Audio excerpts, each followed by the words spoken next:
May tanong sa akin, "Good morning po, Boss Ray. Totoo po ba na pumupunta sila sa bahay yung mga OLA po?"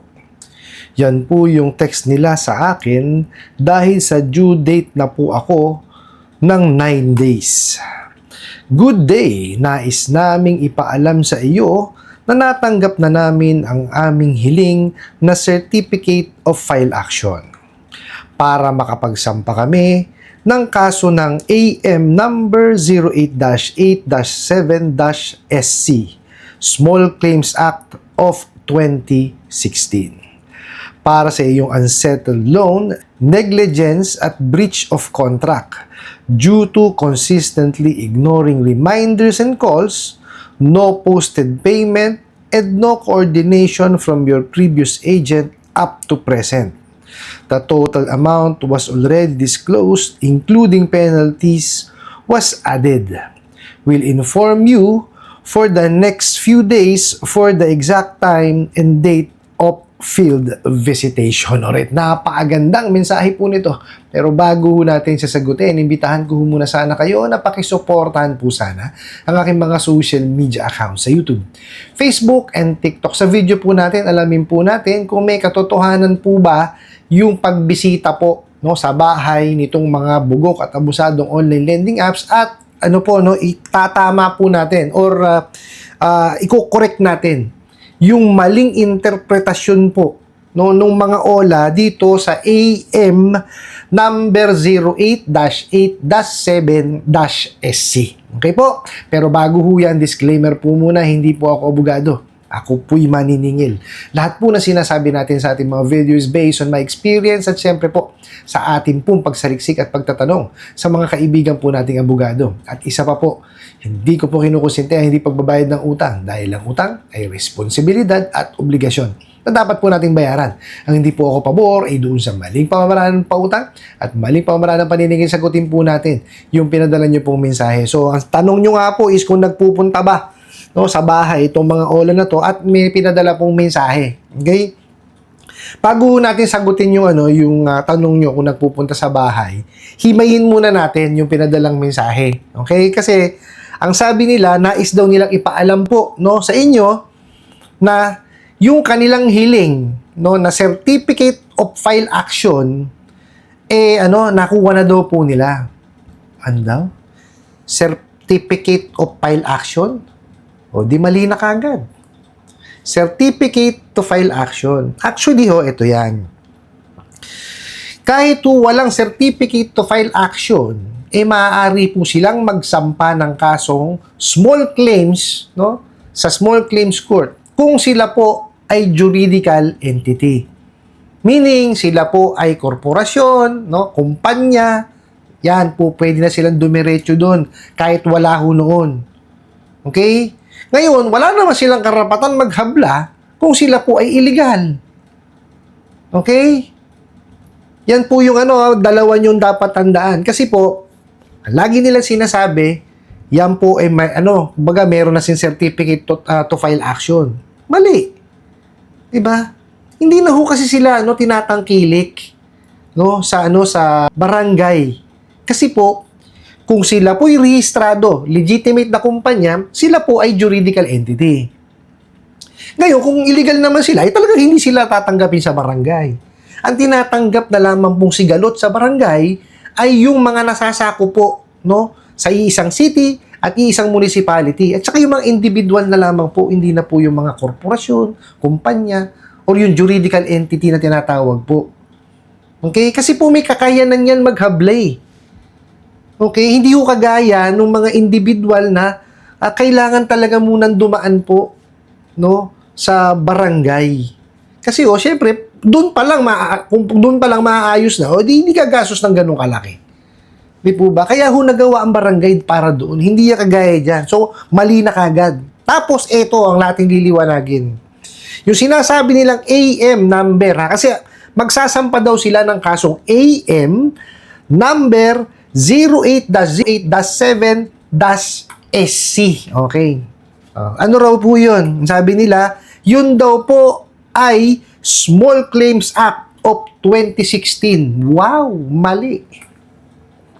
Sus Mariosep. Hindi ho yun doon. Okay?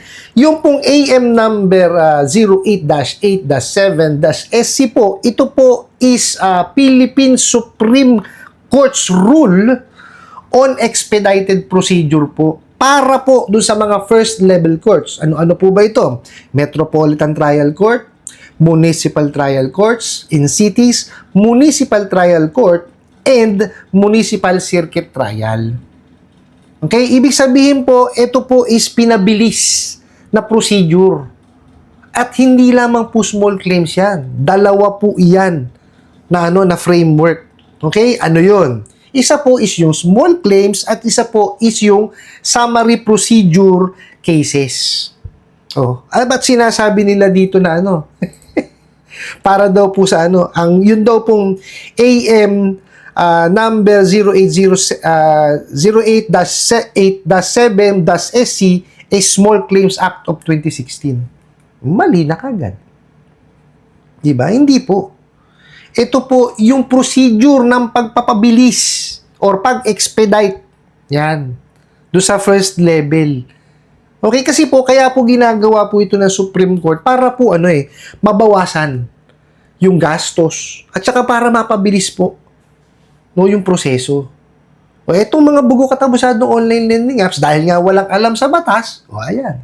Nakita nyo pagkakaintindi, mali. Doon pa lang po sa mensahe nyo, dalawa na kagad yung mali nila. Ituloy po natin. Ha? Ang sabi niya pa dito, kasi nga daw, meron kayong unsettled loan, okay, sige. May negligence ng at breach of contract. Tapos dahil daw, due to consistently ignoring reminders and calls. Okay. Puntahan natin yun. Bakit hindi ignore? Lintik kayo. Diba? Wala pang due date, winawalang yan yung nakagad yung kliyente nyo. At ang masaklap dun, pati yung mga contact list, na mga hindi naman kasama dapat, pati yun, binubuliglig nyo, mga siraulo kayo. Ninakaw nyo na nga daw sa phone book. Diba? Nilabag nyo na kagad yung doon, yung Data Privacy Act natin. Tapos, pag hindi nakabayad yung kliyente, pati yung bubuligligin nyo. Diba? Patong-patong ang pwede ikaso sa inyo, mga siraulo kayo Tapos, eto pa ho. Ang sabi po, sasabihan daw ho kayo, in a few days, ito na, sasagutin na natin yung nyo. In a few days daw po, pupuntahan kayo sa inyong bahay. May field visit daw po. Okay. Ito lamang po paglilinaw dyan. May mangilan-ngilan po. Mangilan-ngilan lang ho yan. Yung mga nag-field visit. Okay? Mangilan-ngilan lang. Hindi, ako, kilala nyo ho ako, hindi ako nagsasabi ng kumpanya. Pero may mangilan-ngilan. Okay? And, eto ho yan. Pagka ho kayo pinuntahan sa inyong bahay, tanggapin nyo ho na maayos. Okay? Wala naman ng problema ron Pero, ang dapat nasusunod po yung Prohibition on Unfair Debt Collection Practices. Okay? Nilista na po ng SEC yung mga hindi dapat ginagawa. Ano ba yung halimbawa doon? Bawal ho sila na magbisita, tumawag, or mag-message sa inyo bago mag-alas 6 ng umaga. Okay? O mas maaga sa alas 6 ng umaga or mas late po sa alas 10 ng gabi. Okay? Bawal ho silang magpanggap. Bawal silang manakot. Okay? Yun po yung mga ilan na halimbawa na ipinagbabawal po.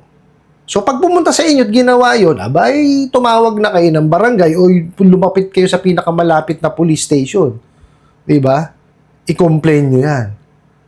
Okay? Tsaka po, ang sa rules of engagement po ng ng mga maniningil, importante po, na sa pinakamagalang na pamamaraan po, ang pakikipag-usap sa kliyente. Okay? Yan po ang number 1 na tinuturo ko sa ating mga maniningil na mga kasama ko. Okay? Dapat yan, pagkatok, maayos. Magpapakilala, papakita yung credentials. Okay? Dapat ko ganun Hindi yan balagbagan. Ang paniningil ho, hindi balagbagan yan.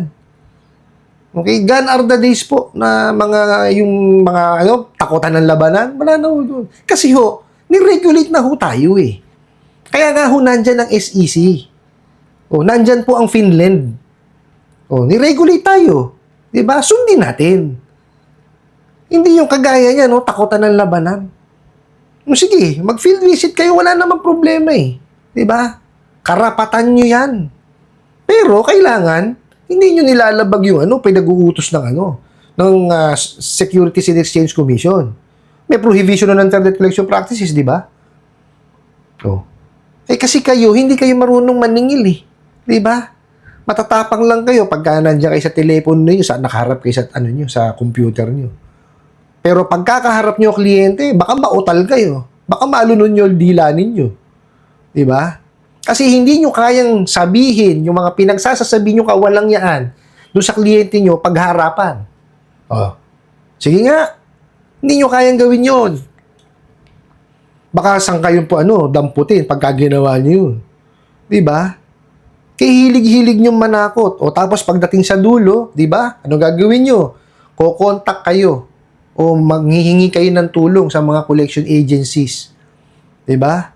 Tapos, pagka nakasuhan kayo or di kaya nasuspindi kayo or di kaya kayo napag-multa, ang sisisihin nyo collection agency, di ba? Sus Mariosep. Yan ang mahirap sa inyo. Kayo gagawa ng multo nyo, takot kayo dun sa multo ninyo.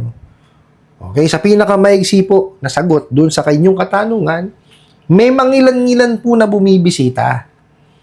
Okay? Hindi ho lahat yan bumibisita. Actually, kaya nga ako kumukuha ng serbisyo ng mga collection agency yan kasi wala silang kakayanan at wala silang alam sa paniningil.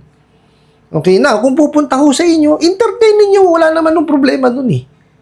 Diba? Sabihin nyo yung inyong sentimiento. Di po ba?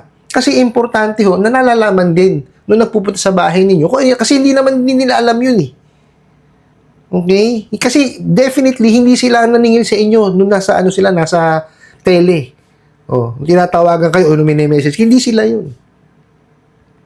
Okay po. Tapos pagka tayo winalang niya, hinaras, nandyan po ang SEC, NPC, kung under po ng BSP sa BSP, PNP, NBI, tsaka po PAOK. Yan po yung mga sakay ng gobyerno na po pwede po nating lapitan para po tayo ay makapag-complain. Ano po? I hope nasagot ko po itong katanungan na to at sana po yung makatulong. Maraming salamat po sa inyong walang sawang pagsuporta at panonood sa aking mga video. Maraming salamat po sa inyong pag-like, pag-share, pag-comment at pagtatanong. And kunin ko na rin po itong opportunity na to na imbitahan po sana kayo na pakisuportahan po sana ang aking mga social media accounts sa YouTube, Facebook, and TikTok. Hanggang sa muli po! Yun lang!